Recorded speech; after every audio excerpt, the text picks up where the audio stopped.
Bismillahirrahmanirrahim. Assalamualaikum warahmatullahi wabarakatuh. Perkenalkan, nama saya Ana Franska Utami dengan NIM 72. Saya mahasiswa Tadis IPA semester 6 kelas C. Di sini saya akan menjelaskan mengenai metabolisme mikroba. Dalam kehidupan, makhluk hidup memerlukan energi yang diperoleh dari proses metabolisme. Metabolisme itu adalah suatu ciri yang dimiliki makhluk hidup yang merupakan serangkaian reaksi kimia di dalam sel. Reaksi-reaksi ini tersusun dalam jalur-jalur metabolisme yang rumit dengan mengubah molekul-molekul melalui tahapan-tahapan tertentu. Nah, secara keseluruhan, metabolisme itu bertanggung jawab terhadap pengaturan materi dan sumber energi dari sel. Metabolisme itu terjadi pada semua makhluk hidup, termasuk kehidupan mikroba. Selanjutnya pada anabolisme dan katabolisme. Anabolisme dan pengertiannya yaitu penyusunan senyawa kimia sederhana menjadi senyawa kimia atau molekul kompleks. Pada peristiwa ini diperlukan dengan energi dari luar. Energi yang digunakan dalam reaksi ini dapat berupa energi cahaya ataupun energi kimia. Energi tersebut selanjutnya digunakan untuk mengikat senyawa-senyawa sederhana tersebut menjadi senyawa yang lebih kompleks. Jadi, dalam proses ini energi yang diperlukan tersebut tidak hilang, tetapi tersimpan dalam bentuk ikatan-ikatan kimia yang senyawa kompleks yang terbentuk. Energi yang digunakan dalam anabolisme dapat berupa energi cahaya atau energi kimia.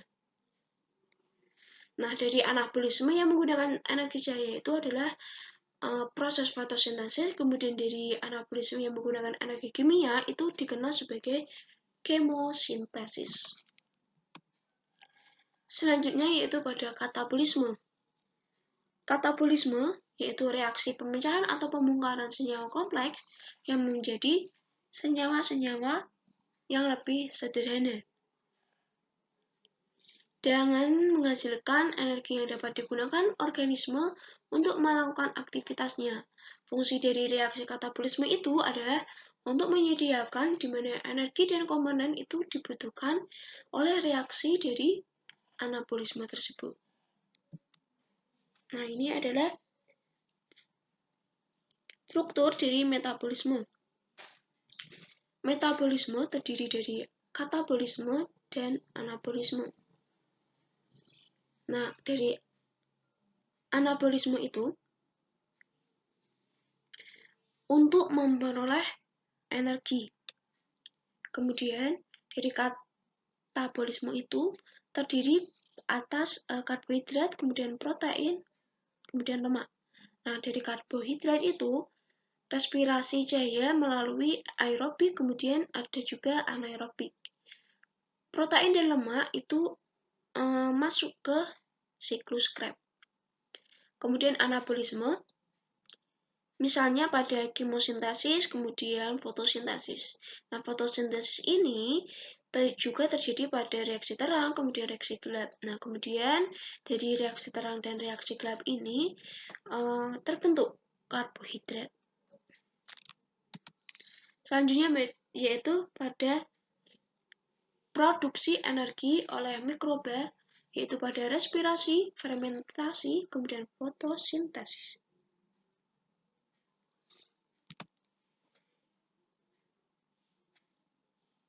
Sel-sel bakteri seperti semua organisme hidup umumnya melakukan aktivitas kehidupan untuk kelangsungan hidupnya. Semua sel membutuhkan suatu sumber energi walaupun sangat beraneka ragam. Jenis substansi yang berperan sebagai sumber energi bagi mikroorganisme, namun terdapat pola dasar metabolisme yang sangat sederhana, yaitu terjadi perubahan dari satu bentuk energi yang kompleks menjadi bentuk energi yang lebih sederhana, sehingga dapat masuk ke dalam rangkaian metabolik. Mengapa mikroorganisme memerlukan energi?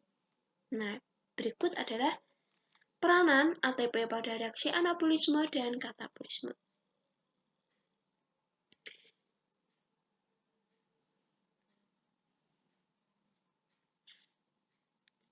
Sintesia bagian sel atau sebagai dinding sel, membran sel, dan substansi sel lainnya. Kemudian sintesis enzim, asam nukleat, polisakarida, fosfolipid, atau sebagai komponen sel lainnya.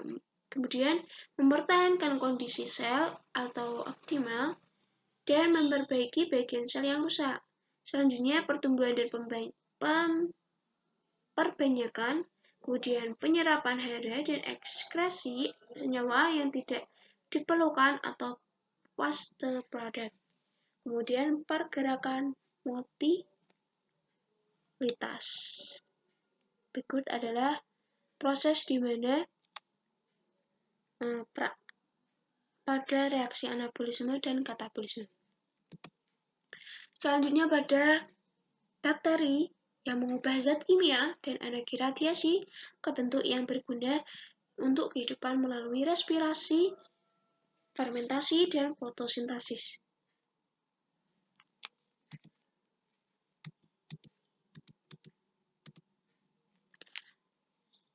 Selanjutnya yaitu pada respirasi. Respirasi itu adalah proses disimilase, yaitu proses penguraian zat yang membebaskan energi kimia yang tersimpan dalam senyawa organik. Dalam proses ini terjadi pembongkaran suatu zat makanan sehingga menghasilkan energi yang diperlukan oleh organisme tersebut. Saat molekul terurai menjadi molekul yang lebih kecil, terjadi pelepasan energi. Reaksinya disebut sebagai eksogenik. Respirasi juga merupakan salah satu dari reaksi katabolik. Respirasi terdiri dari dua, yaitu respirasi aerob, kemudian respirasi anaerob.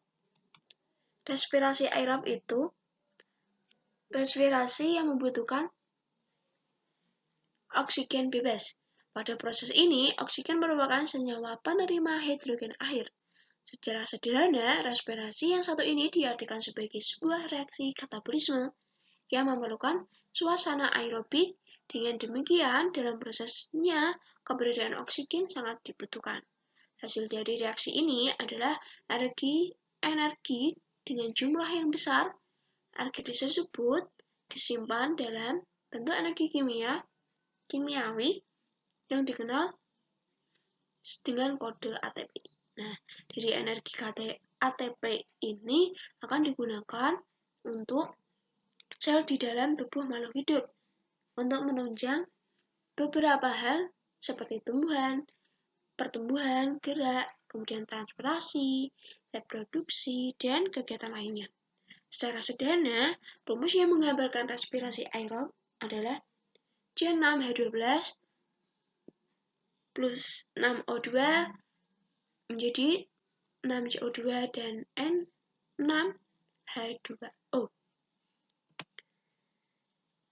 Selanjutnya yaitu respirasi aerob yang terjadi di dalam sitoplasma berlangsung melalui 4 tahap, yaitu glikolisis, kemudian dekarboksilasi, oksidatif, asam pirufat, kemudian siklus Krebs atau disebut daur asam sitrat, kemudian transfer elektron. Nah, dari glikolisis itu adalah pengubahan glukosa menjadi pirufat dan ATP tanpa membutuhkan oksigen. Proses glikolisis itu terdiri dari 10 tahap. Yang intinya itu adalah pada akhir glikolisis itu adalah dihasilkan 2 molekul asam pirufat yang berkarbon 3, kemudian 2 ATP dan 2 NADH dari setiap perubahan 1 molekul glukosa. Kemudian pada dekarboksilase oksidatif asam pirufat itu adalah asam berlangsung di dalam mitokondria dan merupakan reaksi kimia yang mengawali siklus Krebs. Dalam peristiwa ini terjadi perubahan asam pirufat menjadi molekul asetil CoA, kemudian asetil CoA itu merupakan senyawa berkarbon 2. Dalam dua peristiwa ini juga dihasilkan satu molekul NADH. Untuk setiap pengubahan molekul asam pirufat menjadi asetil CoA. Kemudian pada siklus Krebs ini disebut sebagai daur asam sitrat. Nah, ini adalah skema dari siklus Krebs. Kondisi aerob dalam organisme berlangsung pada dua tahapan, yaitu siklus Krebs dan transfer elektron.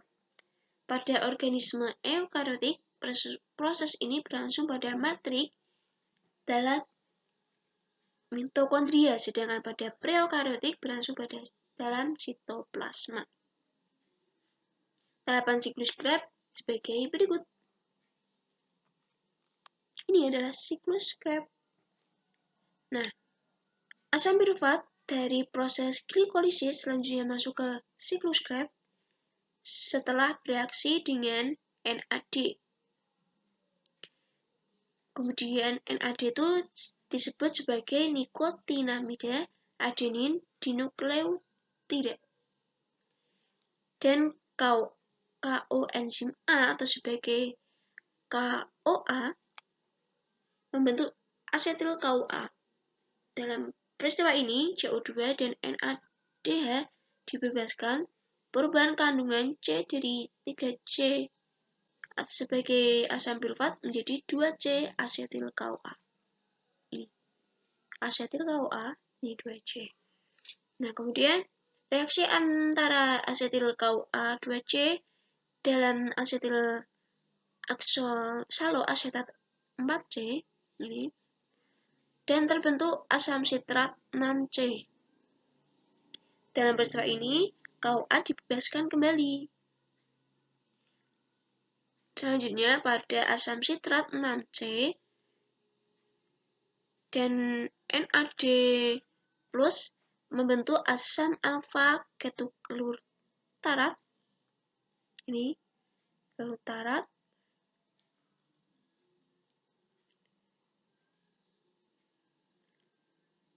atau sebagai 5C dengan membebaskan CO2. Nah, peristiwa berikut agar kompleks yaitu pembentukan asam suksinat. Asam suksinat atau disebut 4C setelah bereaksi dengan NAD, kemudian dengan membebaskan NADH, CO2 dan menghasilkan ATP,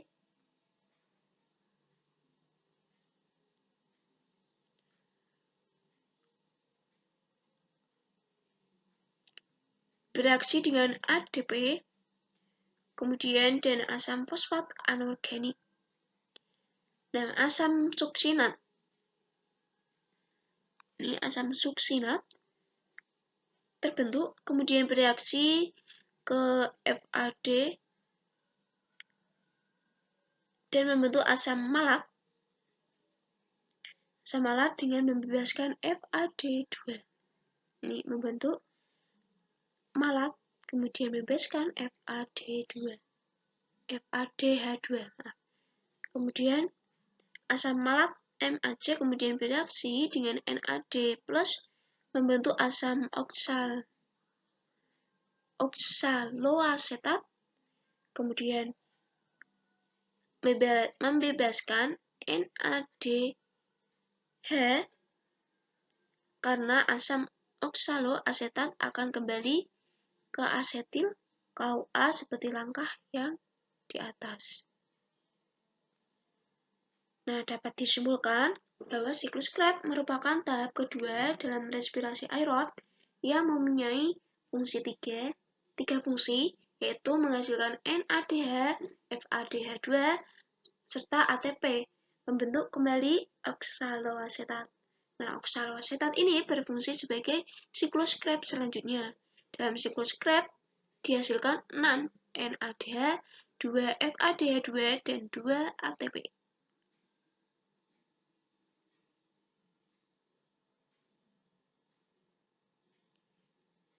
Selanjutnya pada transport elektron. Pada dasarnya transfer elektron itu merupakan peristiwa pemindahan elektron. Elektron tersebut berasal dari NADH dan FADH dari suatu substrat ke substrat lain secara berantai disertai pembentukan ATP melalui proses fosforilase oksidatif. Nah, itu disebut sebagai proses penambahan gugus fosfat anorganik ke molekul ADP.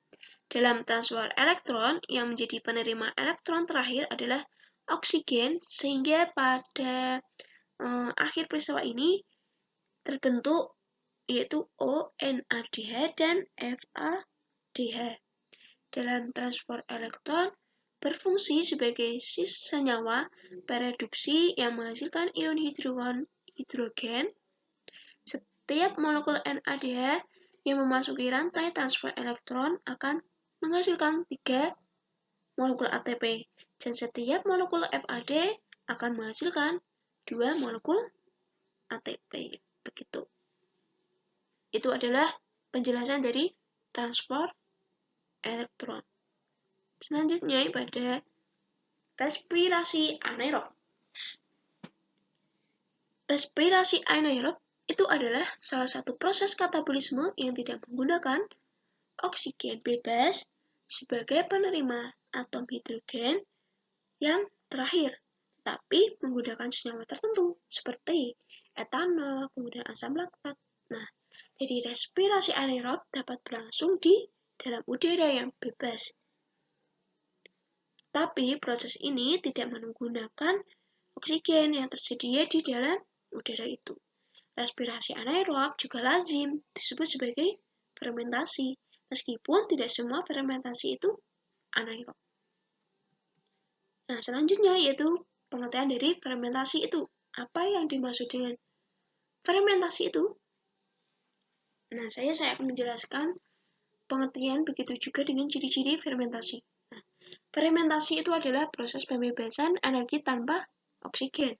Tujuan dari fermentasi itu sama dengan tujuan sebagai respirasi untuk memperoleh energi. Energi yang dapat melalui fermentasi itu lebih sedikit dibandingkan dengan respirasi biasanya. Nah, ciri-ciri dari fermentasi itu ada 6. Yang pertama, terjadi pada organisme yang tidak membutuhkan oksigen bebas. Kemudian, tidak terjadi penyaluran elektron ke siklus Krebs, transport elektron. Kemudian yang ketiga, energi ATP yang terbentuk lebih sedikit jika dibandingkan dengan respirasi aerob, yaitu 2 molekul ATP setiap mol glukosa. Kemudian yang keempat,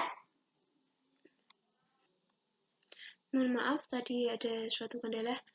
Yang selanjutnya yang keempat yaitu jalur yang ditempuh ialah glikolisis dan pembentukan alkohol, yaitu fermentasi alkohol dan pembentukan asam laktat.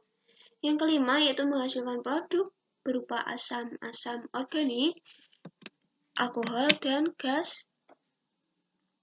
Kemudian yang keenam, organisme anaerobik juga menghasilkan energi.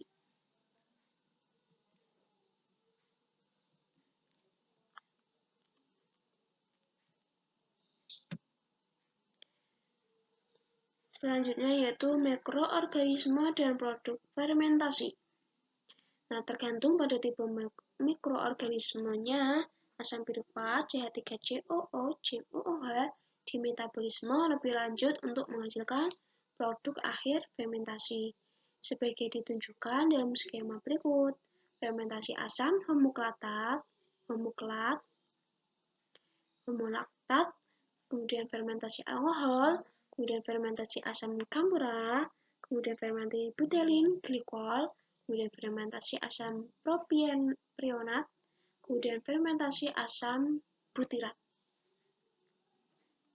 Berikut adalah produk dari fermentasi. Ini ada yogurt, kemudian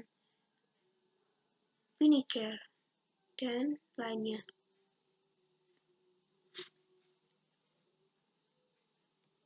Selanjutnya yaitu pada fotosintesis. Nah, fotosintesis itu adalah suatu proses biokimia yang membutuhkan zat makanan, karbohidrat yang dihasilkan oleh tumbuhan, terutama tumbuhan yang mengandung zat hijau daun atau klorofil. Selain tumbuhan berklorofil, makhluk hidup non-klorofil lain yang berfotosintesis adalah alga dan beberapa jenis bakteri lainnya.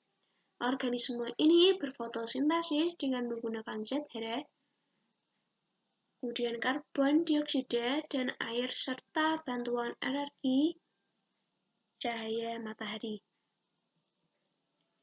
Nah, dari fotosintesis itu terjadi pada reaksi terang, kemudian reaksi gelap.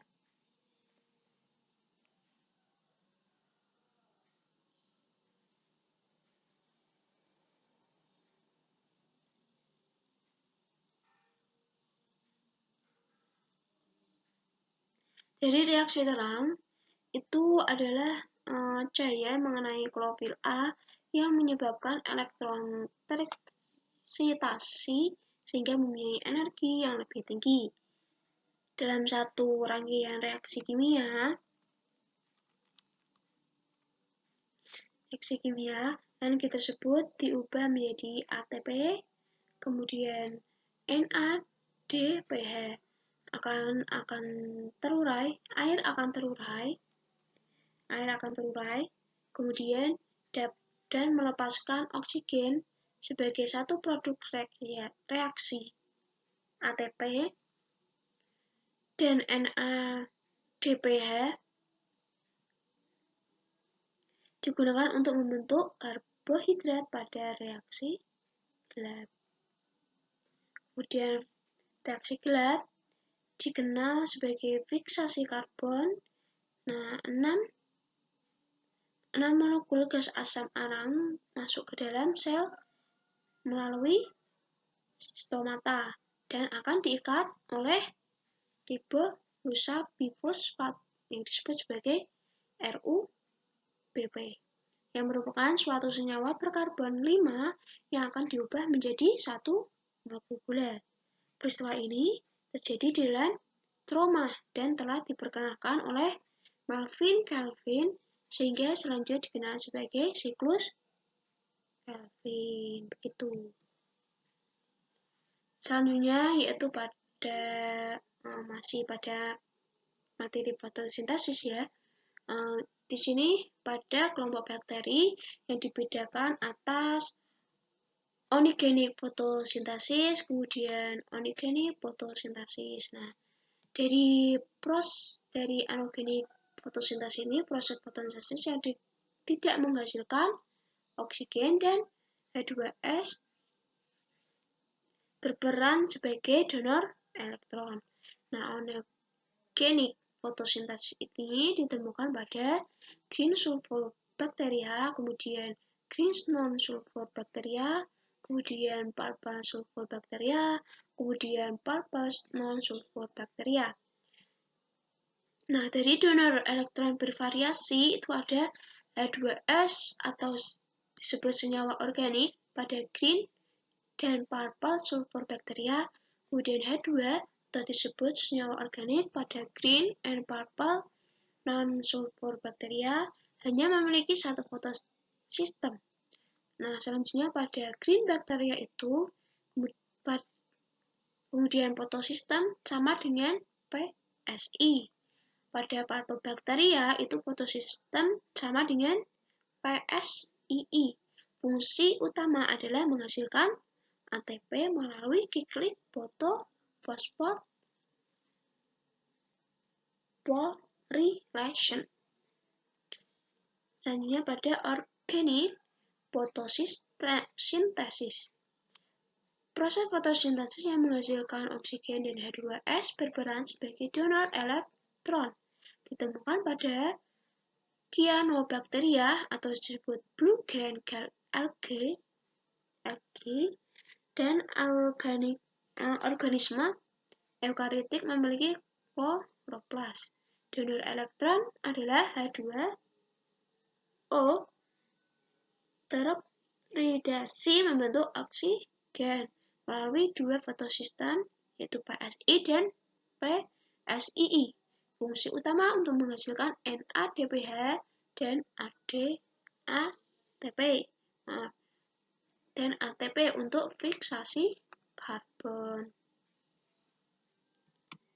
Nah, sekian dari pemaparan saya. Apabila ada tutur kata salah atau materi yang kurang memahami, saya mohon maaf. Wallahu muwaffiq ila aqwamit thoriq. Wassalamualaikum warahmatullahi wabarakatuh.